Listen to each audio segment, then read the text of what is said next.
Hey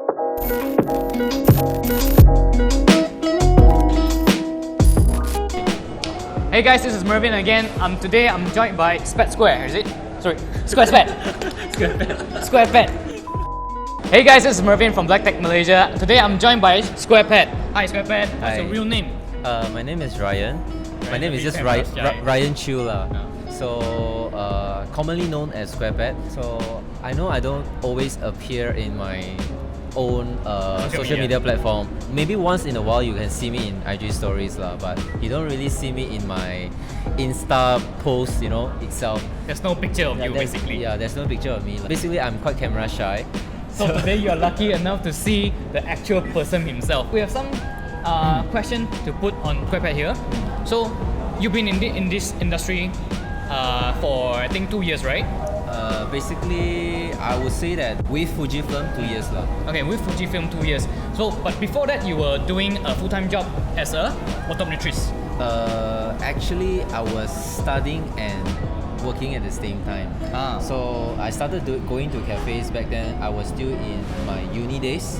So it's just something that you do, on and off as a leisure. You go to cafes, you take photos, and you go home, and you continue back with your study and stuff like that. And it becomes a hobby lah as you do on and off. Everything started with just a phone. But I feel that for general photography, phone is actually more than enough. Like judging that right now you have so many advanced phones, like maybe your iPhone or maybe Huawei's, now Samsung S10, Yes, exactly. So there are so many things that are available in the market right now. Just make use of what you have. I would not say that you must get a camera to get something that you can produce what I'm doing. I would say that editing is also part of it. Just have to be creative with your content direction. At what point in time do you start telling yourself, hey, I have something here, I need to make this into a pro thing? Okay, I wouldn't really say that this is a pro thing to me. Still the same thing. I do it like on an occasional basis. I've never known that Squarepad is what it is today. Started by just going to cafes. Then I noticed that when I first started, the followers gain along the way. I look at it as a positive thing, and it somehow encouraged me to continue what I'm doing. So as time passes by, I find it quite motivating as people really appreciating your photos, your reviews and stuff like that.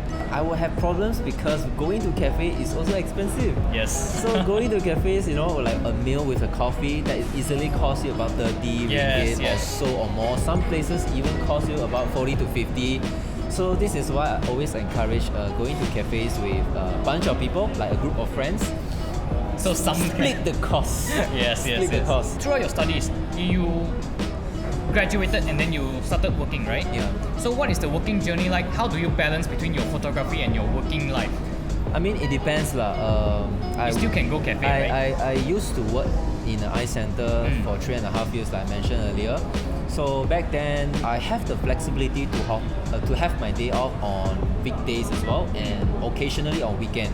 So from there, I actually requested some of the days to be on weekend so that I can go cafe hop with friends.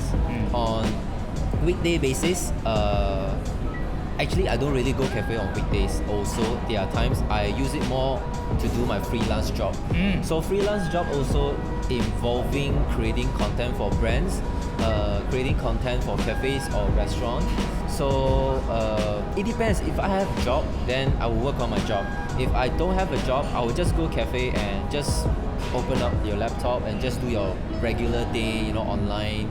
I think that's how it is lah. As you mentioned that you had since left your job and then now pursuing photography in a full-time manner, right? Yeah, I've been doing photography as a freelancer for a year now. Being a freelancer, it's a very scary thing, I would say, especially in photography. Anything related to art is not something that people will want to think of because it's not easy to survive lah. Especially for Asian parents, right? Not to say in terms of Asian parents as well. I would say that in terms of pay also. In terms of pay, because for parents, yes, it's true that when you say that I just resigned my full-time job as an optometrist and now I'm going to do a freelance photography. What? You are going to do such thing? So I mean, as an Asian parents, I would say that some parents might feel a little bit skeptical. about that lah, obviously. So as you yourself, you have the right to make the right decision for yourself. Yes. So I took the 1 year off and do my freelance photography, and I would say that it is still scary as it is lah, because there are times where you don't have job, you are constantly worried that shit, I don't have enough money to use, you know, that kind of stuff. But I would say that whatever that I'm gaining right now is sufficient for one person, maybe slightly extra. But if you say that if I want to live a very luxurious life, travel, no lah, you can't really do that lah, unless you are doing videography. Maybe videography will be better. Why did you stay with Fuji itself? Let's say other brands out there. I think one of the main focus is the dials and the buttons, because I believe that I ended my slide with something that if you start with the right camera body, your interest will bloom. Then if you start with the wrong camera body, you may not enjoy as much, because I believe that everything starts with the right camera. So should start with the right camera, I mean. So if you do not start with the right camera, you probably feel a little bit frustrated on how camera will work, because you want things to be easier for you, actually not complicated for you. So I believe that ST20 or maybe ST30 or anything better than that is a good camera for you to begin your photography journey with. That's just my piece of opinion. Okay, come to the end of the segment. We want to ask whether Squarepad had any advice for the young people out there, young people that are stuck in their maybe day job, maybe in their university, doing something that they may not like. So Squarepad has now fortunate enough to leave his full-time job and pursue something he really passionate about. So do you have any advice towards young people like that? Actually, it's very subjective. It depends on what you really want. If you are not sure of what you really want, I guess if you are enjoying going to cafes, taking food photos, I think you can just continue as for now, and until you find out what you really want as your future or maybe as your career. I feel that you should always go according to your heart at times. It might not be right as for now, but it might all make sense in the future. Okay. Alright, thank you very much, Squarepad. This is Mervin again signing off.